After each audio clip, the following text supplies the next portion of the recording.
10 minutes. Okay, it is. So it's gonna, yeah. Okay. So we're up to Zecharia Perek Vav. It's been a while since we learned it. We did the first 5 chapters. So again, Zechariah's nevuot are a little satum, as Rashi says in the beginning of Zecharia. And some learn because the level of nevuah is towards the end is fading and it's less clear. The nevuot are less clear. So we have another nevuah. Va'ashuv, again. Va'esa enai, and I lift my eyes, va'ir'eh, and I see vehine arba markevot yotzot. There are 4 merkavot, 4 different chariots of horses going out. Miben shnei heharim, between 2 mountains. The heharim, and these mountains, hare nechoshet, the mountains of copper. So the Mabim here explains these 4 merkavot represent 4 kingdoms. Now, generally, we know 4 kingdoms that all the Nevi'im bring about. That's Bavel, Paras Umadai, Yavan, and Rome. These are the 4 famous 4 kingdoms. And many Mefarshim learned that these 4 kingdoms that we're talking about here are those 4. But the Malbim here has a different approach. And he says, it's not these 4. It's a different 2 of them are the same, but there's 2 other kingdoms we're referring to. And he says, these 4 mekavot, these 4 chariots, are going out between Shnei Harim, leaving between 2 mountains. Because there are 2 different kinds of kingdoms.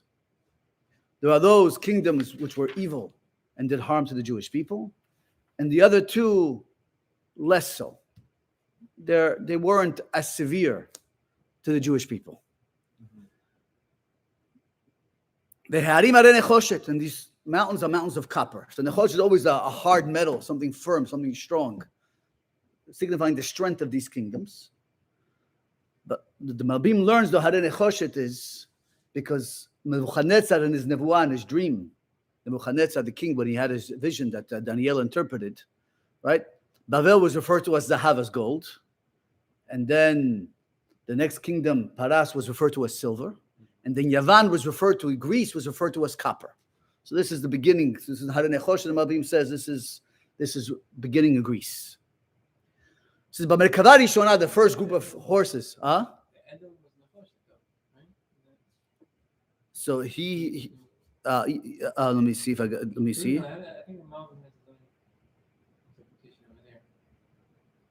He says Machut Yavan. Yeah, he says it's Greece. Machut Yavan. He says B'merkava Rishona, the first group of horses, the first chariot, which is 4. Everyone is 4 horses, he learns. Susim Adumim. They are red horses.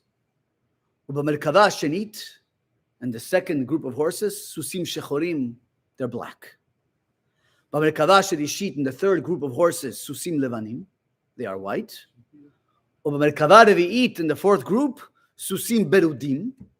Berudim, it translates as they're spotted. They're both white and dark. There are spots on them. Ambutzim. And Ambutzim is, he learns the Lashon Targum is the color of ashes, dark. So he said, what do these 4 color horses represent? So he says, Adumim, red horses, represent Machut Yavan, which were bloodthirsty, went and conquered the world. And he already spoke about in the beginning of Zecharia, he already spoke about Yavan is going to spread, Greece is going to spread throughout the world. But this is the beginning of Beit Sheni. So this is the beginning where Greece is now going to conquer Persia and take over the world. So that he already expressed over there. But he says the red, and which we refer to as red. And here also the red horses represent Greece. He says the second group of horses, which are black, represent Rome. That's going to take over Greece and conquer the world. And he says, why red and black? Black's also a sign of war, of blood. And we find also in the Gemara many times, especially when it comes to mar'ot, when you look at the colors of by Nida, the Gemara says the black is really blood, it's really red. Ela shalaka, when it gets exposed to the air, it turns its color and it turns black. It's also blood. So they're both signifying of bloodthirsty nations, these are the 2 nations which did atrocities to the Jewish people. They're represented by black and red. And the idea is they brought choshech, they brought darkness to the Jewish people, brought galut, brought exile. However, Merkava Shelishit, the third group, Asusim Levanim. After Rome, right? Usually in the eyes of Chazal, Rome really extends all the way till Biat Mashiach. But the way Malbim understands is Rome kind of dissipates, and we have a kingdom that takes over after Rome. And it's Lavan, kingdom of Chesed. It's white. Represents Chesed, that they generally treated the Jews okay. In the Merkava Revi'it, in the fourth chariot, which will appear towards the Geulah, the end of exile, before the redemption of Mashiach, Susim Berudim Amutzim. We have these horses which are spotted, which means some black, some white, some people will be good to the Jews, some will not, which means a scattered kingdom. Some will be good for the Jews, some will not be good for the Jewish people. And Amutzim, we have the color of ash. And this fourth kingdom includes both different nations. Some will be good, some not. And Amutzim, the color of ash, represents Ishmael. Represents Ishmael, which is amongst this fourth group of horses, which we have nations and Ishmaelim and Arabs together. And I responded, and I told the Malach who's telling me this vision, who are these four chariots? Vayan Hamalach. The Malach answers me, it says to me, Ele arba ruchot hashamayim. These are the kingdoms, these are the four corners of the earth. Yotzeot, and they're going out. Mehityasev al adon kol haaretz. They're going out from standing before Hashem, which means the power of these four kingdoms and the reason why they have ability to rule over the world comes from Hashem. Hashem sent them to the world. And whatever they think they're doing is, Lev Melachim biyad Hashem, the heart of kings and Hashem sent them out to the world. They're leaving Mityasev lifnei Hashem. Asher ba asusim ashchorim, the chariot, the Merkava of the black horses. Now here, the Nevuah doesn't talk about red. Because red ones, you already had Nevuah in chapter 1. Therefore, Malbim says, he begins talking about what? The black horses. Rome, which is going to be in the future, which we haven't yet spoken about. Asher ba asusim ashchorim, yotzeim el eretz tzafon. They're going out from the north. Valevanim. But the white ones, yatzeu el acharehem. They're going out after them. The berudim, and the spotted ones, yatzeu el eretz hateman. They're going to go to the south. Malbim says the south. What here referring to in this context is Eretz Yisrael.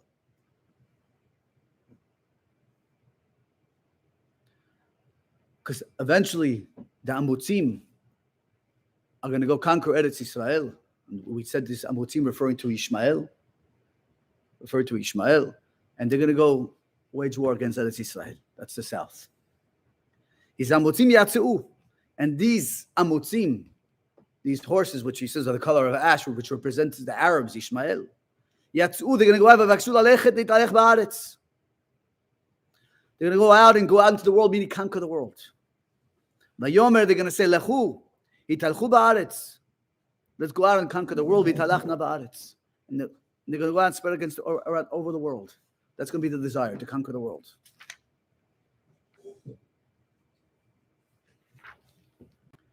Vayazek.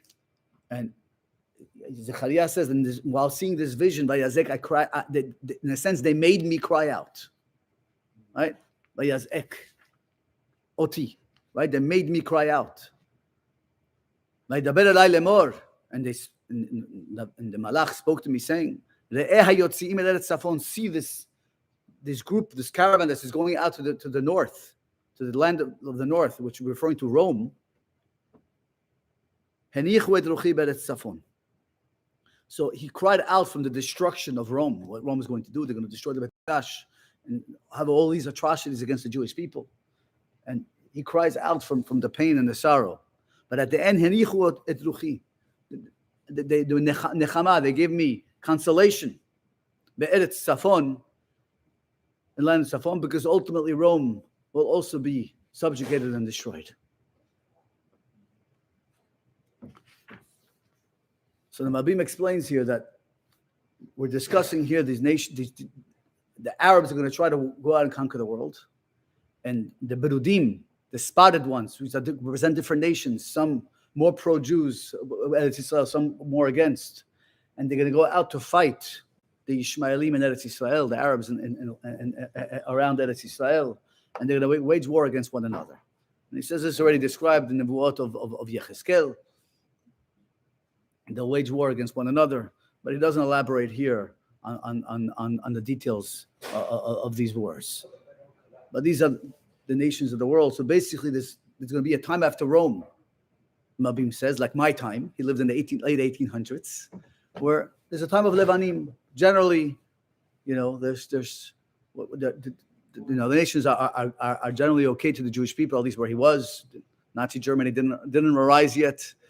We didn't have World War I yet in his days. But in a sense today also, you can call him, we lived in Susim Levanim, if you want to say that. But the horizon, we seem to have spotted already horses.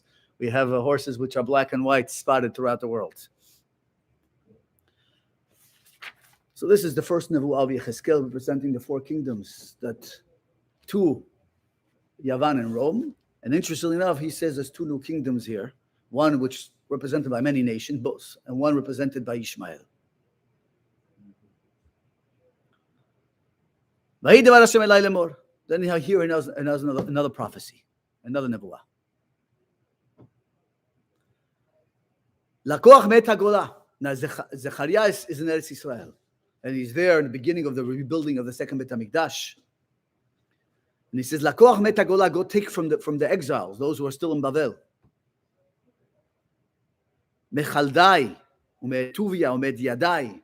Take from Chaldai, Tuvia, and Yadai. These are three people that are found in Galut. Ubata ata bayomahu, and go this day. Don't wait, go this day. Ubata bet Yoshia bet Zephaniah, and go to the house of Yoshia ben Zephaniah. Similarly, Zephaniah here is Zephaniah Navi. This is Yoshiahu's son. Asher ba'u mi Babel, which just came to Babel. So don't wait for them to come to you. Go out to them. Velakachta kesef ezahav, and take from them gold and silver that they brought with them from the Galut from Babel. Ve'asita atarot, and I want you to make two crowns. Make a golden crown and a silver crown. Ve'samta, you should place it berosh Yehoshua ben Yotzedek HaKohen HaGadol, on the head of Yehoshua ben Yotzedek, who's going to be the first Kohen Gadol here for Beit Sheni. I want you to place, the Malbim learns, the silver crown on his head. V'amarta elav, and you should say. Now here, the pasuk doesn't mention about where you put the gold crown. You'll see Zecharia, the way the Malbim understands it, because the golden crown was not put to be placed on anybody's head. Who was supposed to be the leader of the Jewish people? Zerubbabel at that time is the leader of the Jewish people. He's Pachat Yehuda, the governor of Yehuda. And but Zerubbabel, don't put it on his head, because he's not really a king. Two crowns that was given to Zecharia, and to put on either Zerubbabel and.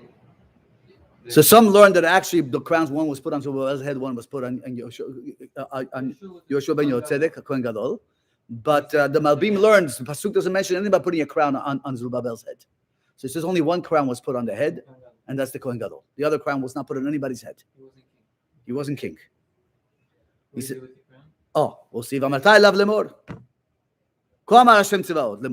is what Hashem said, saying, Hine ish tzemach shemo. There's a man whose name is Tzemach. Who is that referring to? Zerubbabel. If you look at the word Zerubbabel, Zeru Zera, plant, the seed that sprouted, the seed that sprouted from Babel. So Zerubbabel is just a Tzemach. It's just the seed that's sprouting. In the words of Mabim, he exists in Koach. The power of Mashiach is within Zerubbabel, but he himself is not Mashiach. The power exists in him. So he says, Hine ish tzemach shemo, umitachtav, from under him, yitzmach, the Geulah will sprout out, ubana et echal Hashem, and will build the future Bet HaMikdash, which means from his descendants. V'hu yibneh et echal Hashem, his descendant will build the ultimate Bet HaMikdash, the third Bet HaMikdash. and he will lift up the splendor of Hashem in the world. And only his descendant would sit and rule on a chair and being Melech Israel. And there the Kohen Gadol will also sit on his chair as a leader of the Kohen Gadol. And there will be peace between them. So Malbim explains, he's alluding to during Beit Sheni, there was never peace between the king and the Kohen Gadol. During Beit Sheni, when the Hashmonaim took over and they fought off Greece, they took the kingship for themselves instead of giving it to a descendant of Yehuda. And even after they lost, the Hashmonaim ultimately lost it, right? The king themselves would sell the kehuna to the highest bidder. So the king didn't respect the Kohen Gadol, the Kohen Gadol didn't respect the king, right? And there was never shalom between them. He says in the future there'll be a perfect harmony between Melech HaMashiach and the Kohen Gadol. They were working in tandem, in unison together. And that's what these two crowns represent. The crown that will sit on the head of Melech HaMashiach and the crown that will sit on the head of the Kohen Gadol. But at this point, the crown is not being placed on the head of Zerubbabel because he's not the ultimate redemption. He's just a pachat. He's a temporary ruler. The Geulah will not come directly from Zerubbabel, but rather from his descendants. And therefore, that crown is not put on anybody's head yet. But in the future, there'll be shalom between them. There'll be perfect harmony between the Kohen Gadol and Melech HaMashiach. The atarot and these crowns. It seems like temporarily we only put the crown on the Kohen Gadol because he is the right Kohen Gadol at this point, as opposed to Zerubbabel wasn't Melech. But ultimately, what do you do with these crowns? Tiyeh lechelem ultuvia ulyadaya ulchem betzefanya. Now, if you look at the names, Chelem probably is referring to Cheldai, the group, the three that came up, the three Jews that came up from Babel, who brought the gold and the silver with them to donate to make these crowns. So he says, in a sense, you're giving these crowns back to Cheldai. Here he refers to as Chelem, to Tuvia, it's the same name. Med Yedaya, and here is Lidaya, same person. Ulchem betzefanya. That's Yoshia ben Sefanya. He usually calls him as Chen. So these crowns will be for them. Lezikaron behechal Hashem, a remembrance in the Hechal Hashem. And these crowns will sit up high, golden and silver crown, a zikaron for these three people who donated them to Hechal Hashem. And here's one of the people bring this mekor that a person donates something, you're allowed to put their name in a Bet Knesset. We don't consider that haughtiness, having their name up. Some say because you have to acknowledge they did tzedakah. It encourages other people to give tzedakah. And this way, these two will be lehechal Hashem, remembrance of these people who donated the gold and silver over these crowns, and they would sit there on the hechal Hashem, remembrance for the future, when the Kohen Gadol and the Melech will work together and wear these crowns. U'rechokim yavo, and in the future, from a distance, they will all come. Ubanu be'echal Hashem, and they will build the final Bet HaMikdash. V'yiratem, you will know ki Hashem tzedakot shelachani alechem, that Hashem sent me to you. V'haya im shamoa tishmu b'kol Hashem elokechem. If you will listen to the word of Hashem, which means the Jews will gather together and come up together to Eretz Yisrael and listen to Kol Hashem, that's when the Geulah will come. And he was hinting, Zecharia again is hinting. Here, most Jews didn't come up. They all still stayed in Babel. But if the Jews will all come up together now in unison and listen to the word of Hashem, Mashiach can come now. As he warned many times before, but unfortunately the Jews didn't come. Most Jews stayed behind. They didn't come up to rebuild the Bet HaMikdash. And therefore, this is going to be just a temporary redemption. And the Geulah that is not till later in the future, when all the Jews will gather together in Israel, will be Shomea B'Kol Hashem, and that's when the final Geulah will be in the future. And this is chapter 6 of Zecharia.